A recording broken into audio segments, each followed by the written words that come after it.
When Meta unveiled its Ray-Ban smart glasses, the pitch was almost seductive.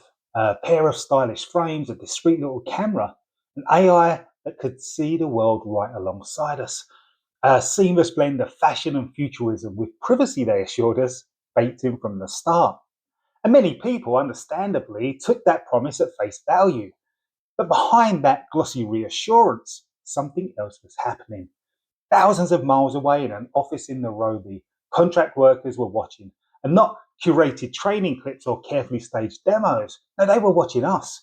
Real recordings from real people captured in kitchens and bedrooms and bathrooms in moments never meant for anyone else's eyes.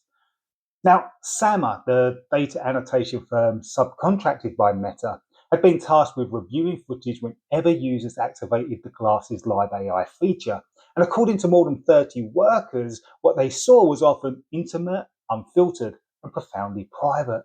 We're talking about people using the toilet, getting undressed, having intercourse, all recorded unintentionally by wearers who believed, quite reasonably, that their glasses were private. Now, Meta insists that faces are blurred before any footage reaches human reviewers, but as workers say, the blurring fails regularly, especially in low light. And crucially, users can't opt out of this human review. The moment you ask the glasses a question, the camera and microphone switch into continuous capture mode, and your footage could quite possibly be routed to a stranger's screen. And of course, technically, this is disclosed in the terms of service, but practically, it's buried in a document so long and impenetrable that it might as well be written in ancient Sumerian. A single line noting that interactions may be automated or manual, and a line that, let's be honest, most people will never ever see. And that brings us to the heart of the matter. That large technology companies are not neutral custodians of our privacy. They're businesses, vast, data hungry, and shareholder driven. And because of that, their incentives are simple.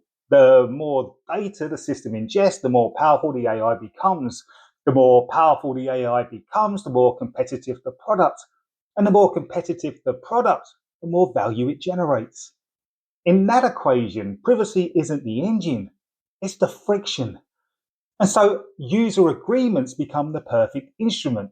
Long enough, complex enough, and strategically vague enough, the consent becomes a box to tick rather than a meaningful choice. You know, the Meta Glasses scandal is not unique. It's simply the latest reminder of how wide that gap has grown.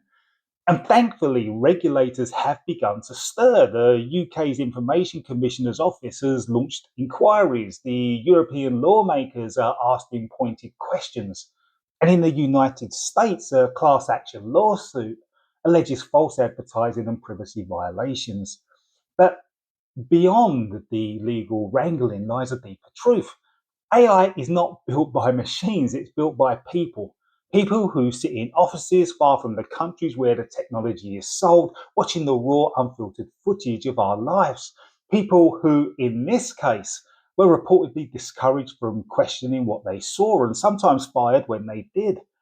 So the real question isn't whether Meta crossed the line, it's whether we ever drew one clearly enough in the first place.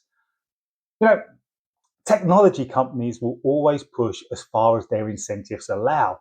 If we don't read the terms, if we don't demand clarity, if we don't insist on meaningful consent, then the boundary of what's acceptable will continue to shift quietly, invisibly, and always in the direction of power and profit.